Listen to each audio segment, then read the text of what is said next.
Starting to the bottom left of the map, we have the prime player, the Protoss in red. It is Creator Prime. See what he will create for us today in this match. What can he do against the StarTale opponent? To the top left, we have in blue StarTale Life. Creator, I noticed he had the FPS keys a different color than the rest of his keys on his keyboard. Maybe a hobby.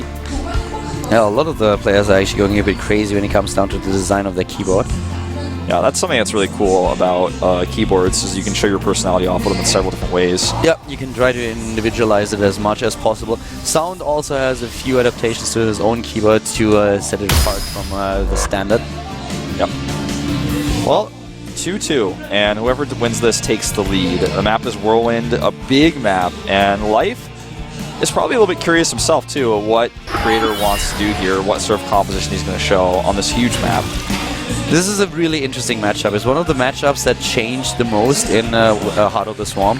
There are a lot of things that you can now do as a Zerg player. As a Protoss, what is really popular is going in the late game into Void Ray and Colossi, a strong build. As a Zerg, we see a lot more Hydralisk in this game, and most Zerg players try to go straight into a Hive Tech so that you then can use the Vipers if they see that there's going to be a Colossus tech.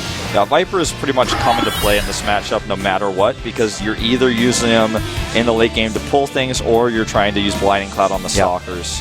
Depends a little bit on what exactly the Protoss is doing. If he goes into a High Templars, then the whole game changes. It's a completely different ball game then. But the one thing that we don't see this much anymore is a Spire tech into Corruptors.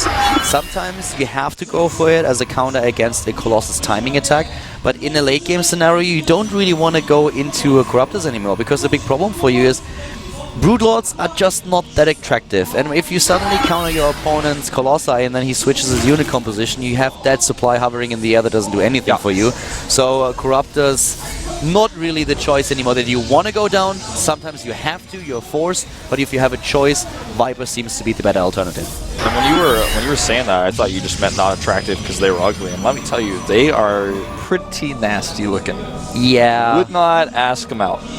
Don't do that. The only Zerg unit that I would ask out is probably Kerrigan herself, but that's kind of it. Like when you see the Broodlord on his MySpace pic, yeah, he seems like a cool guy, but honestly, you don't know he spawns Broodlings every few seconds. It's only because it has one of those black and white shots on his pics, and you know they are always fake. Yeah. He's got it at the right angle, and then you have those thumbnails, so you know everyone looks good on a black and white thumbnail. Yeah, that's very true. Totally agree with that. Creator wants to see the third base, but it doesn't exist yet. Life will have to create it. Well, right now we have the Zerglings, of course, trying to chase down the probe. The job as a Zerg player in the early game is to make sure that there is no warp in pile. The scouting information were readily available for Life, by the way. He had the luck of finding out where Creator spawned with his first Overlord, so saw the early Nexus here of his opponent, which was something that really worked well for him. He's taking his third base right now, so a very standard opening into this game. There are a few two-base timings that he can try to hit as a Zerg player, but it doesn't really happen all that often these days. It's still safer to just go into good economy on 3 bases, especially when your opponent starts with the early Nexus, so that you have the safety that you need. Yeah, very true.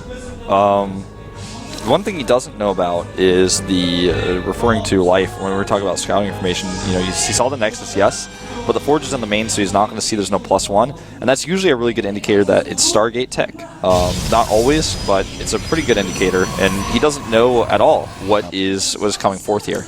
Stargate, as we can see from Creator right now, is something that most Protoss players will choose these days. Trying to open up with a Stargate and then transition, but oh, whoa, whoa, whoa, look at those Zerglings. Hold your horses. Those guys were very eager to get into the base. Yeah. There were a few people who shoved me, like that Zealot got shoved on the subway this morning. I was very annoyed. The Zealot probably feels the same way, but this is a much more big inconvenience for him. Now he has to start slashing at the Zerglings. Zerglings are now chasing down this probe. Going in, scouting for the third, seeing that it's there. And now it's going to be the question, how much does Creator really commit to this Stargate opening? We have the first Void Ray out. He's also heading into the Mothership Core. Does he really commit more than this to his Stargate, or is he immediately going into a transition? Yeah, that's the question.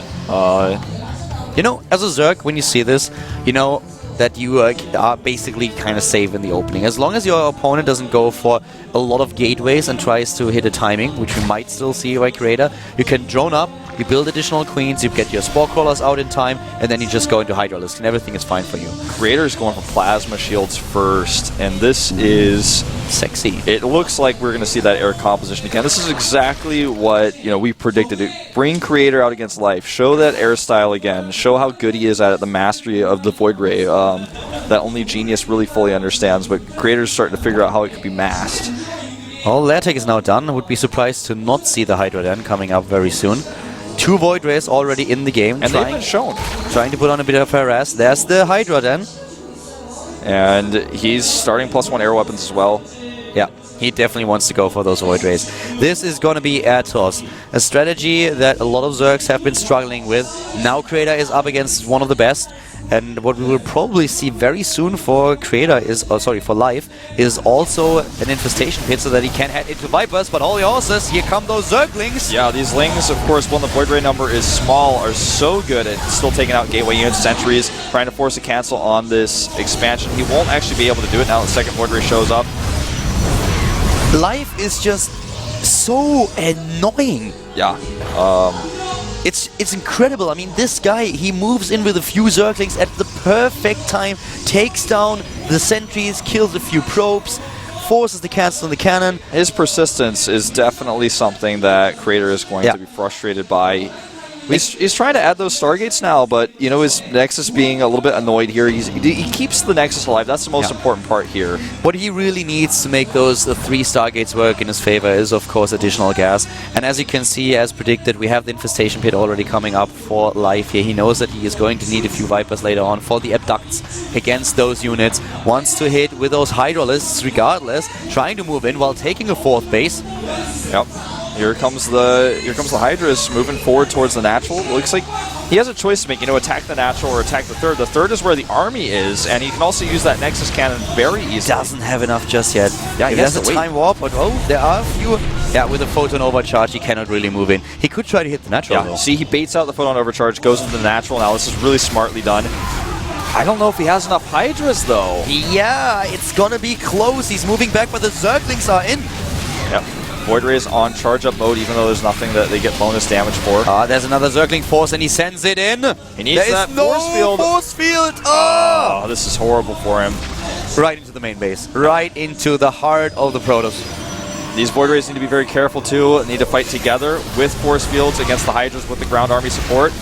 Takes out the first few Void Rays. We have a couple of Hydralisks already at the natural, but the Zerglings in the main base, they are still being very annoying here. 2 Hydras left at the natural are going to pick off some probes. Really nicely targeted down now. Yeah. Kills a couple of Harvesters. Harvester count is now 61 to 77. Hive Tech is halfway done for Life. Then he can start with his Viper production. He has the 4th base. He has the extra gas now. 7 and 8 are taken. Yep. +1 armor coming out for the Void Rays, which is going to be really helpful. He already has the shields. The Hydras don't have any upgrades at all, though, when it comes to attack and carapace, so this is going to be something that is kind of annoying to him as time goes on. He's going to really need to get those upgrades out. He can't ignore them much longer. He's going into 1-1, and he's trying to catch up with the upgrades, so...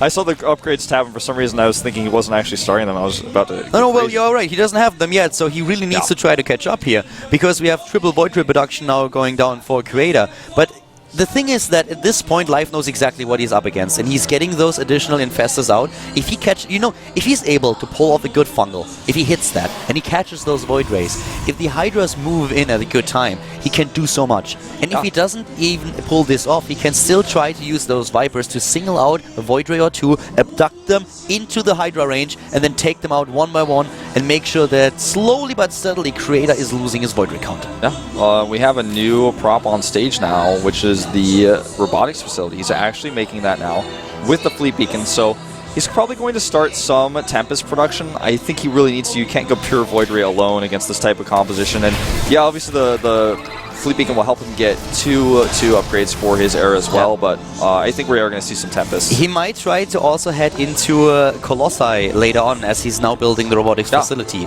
Personally, I think that getting the tech for Storm, if you can afford it, is much stronger against the Hydralisks. You have the feedback against Vipers, you have feedback against Infestors. And Storm also hits air. Exactly. Storm can then take down, of course, all those Hydralisks. It forces the Zerg player to go react, and most Zergs will try to then find something against those High Templars. But in this scenario, we don't have him do this. I'm not quite sure if I really like this choice to go into the robotics. I want to see if he tries to commit to the robotic spay or what his choice is. He might just get observers out to be safe, but yeah, that's what I'm curious about as well. When I saw that robotics, I myself was a bit confused because it's just not what we normally see. I don't think that air only is going to cut it. I love Tempests. I really like them against Zerg. It's a strong unit. You can zone out your opponent by so much. It's really a great unit for this. But you need area of effect damage, I feel. Creator needs a little bit more time to build the better composition here. Here we go. Look at this. The Yanks are good. Abduct 1, Abduct 2. Whoa! He's moving everything in range. He pulls everything into the Hydras, and the Hydras have a field day. He's destroying most of the Void Rays now. A few of them, though, do remain. A few Void Rays remain. They do a lot of damage. We have Prismatic Alignment being used. God knows why.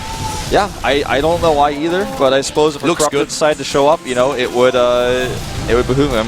Look how far down in supply Creator already is, and he's losing his 4th base at the bottom right. Those Void Rays are way too far off. Yeah, and since the Abduct was good on the Mothership core, he can't recall over here to save it, as Void Rays are too slow.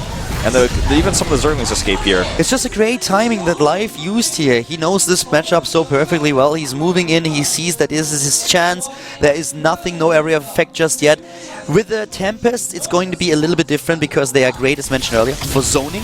The problem is, though, you can still abduct those guys. Yeah, once you get close enough, you certainly can. I think we will see at least one. There it is. And pulls it forward. One is gone, but he needs to be careful here. He doesn't have a lot of Vipers. He needs... Oh, interesting. Going now into a lot of Mutalisks, 8 in total. This is so smart. I like this a lot. He doesn't have any answer for those, really, and Void Rays and Tempest fire too slowly to deal with Mutalisks. Look how he's moving in with those Hydralisks. The Hydralisks alone might be able to do the trick. Here comes the Time Warp. Time Warp is good. The Immortal trying to help out as well with its Hardened Shield. Well, those Void Rays, they have a tough time surviving. One after another are being taken out here. He can't afford to lose this army. It's too expensive. It takes too long to reproduce, whereas even though Life is going to lose everything, he can remake it in a second if he wanted to. Yeah, he has the economy, and he is the one who is constantly putting on the aggression. The Tempest goes down with the last Hydra shot, and now we have 120 supply against 150. Remember, we don't even have a 4th base for Creator. There are links sitting where he wants to make it, so he can't even send a probe over there. He has to move his entire army, or at least some of it, over to deal with those lings, because there's quite a few lings. And he's taking this base to the left instead, which is closer to Life, which makes sense, but the first mutas have been shown. Look at how cool this is. He moves in with Lings at the 3rd, with Mutalisks at the 4th. He is trying to hit this army as those Tempests are quite slow. There's the cancel on the Nexus. He's still struggling at the 3rd, and Life, he takes now another base to the right side of the map. He's going up to 5 bases. The harassment that Life is showing is so smart. It's intelligent because Creator's army is too small and too slow to deal with the small, very quick multi-pronged attacks. He can't split his army because it's too small, and he'll lose it if he does that. You know, what Life does here, if you do that in real life, you're basically a bully at his school ground. He not only punches his opponent in the stomach, forces him to the ground, but when he's down, he actually kicks him. Yeah. And he's kicking again right now.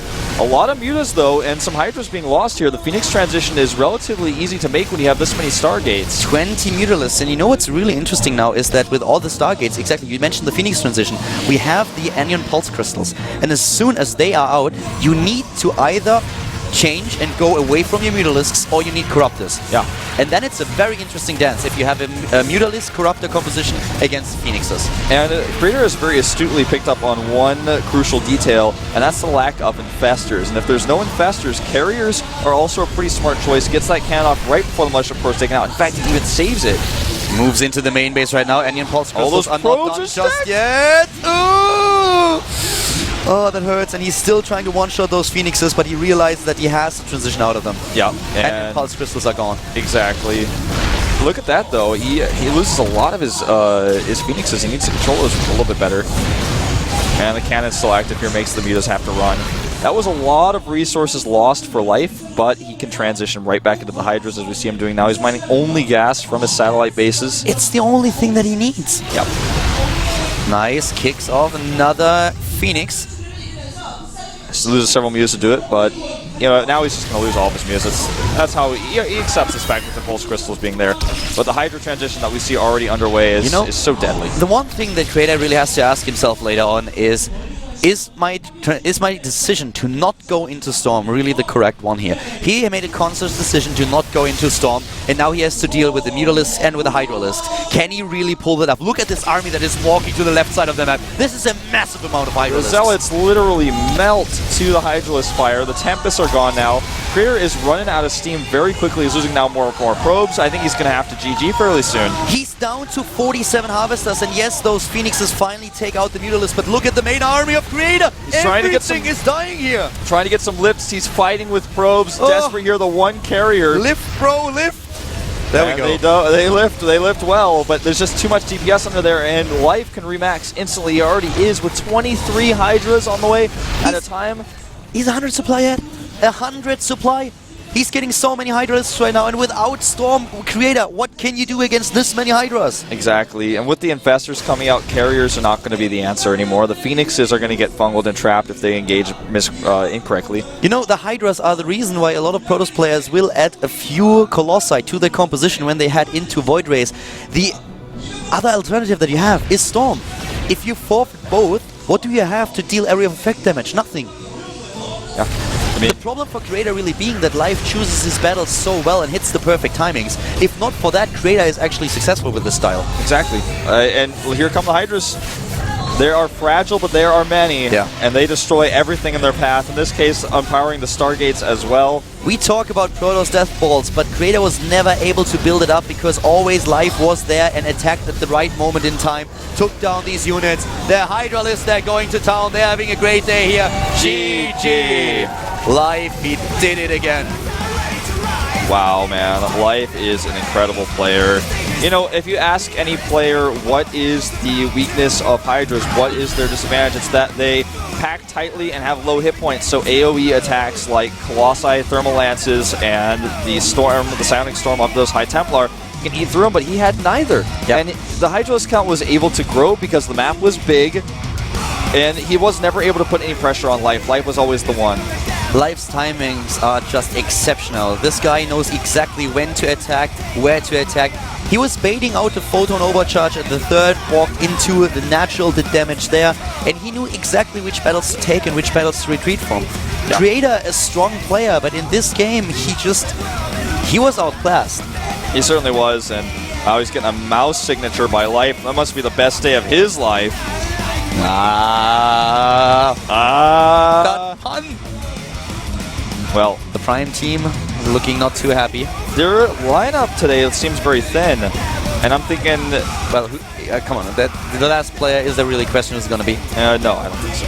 I would be surprised, as would probably like 90% of the viewers right now, if it's not going to be Bjorn. Yeah, Bjorn needs to stand up and take out. He's got to take out Life here, and then somebody else if he wants to have his team advance.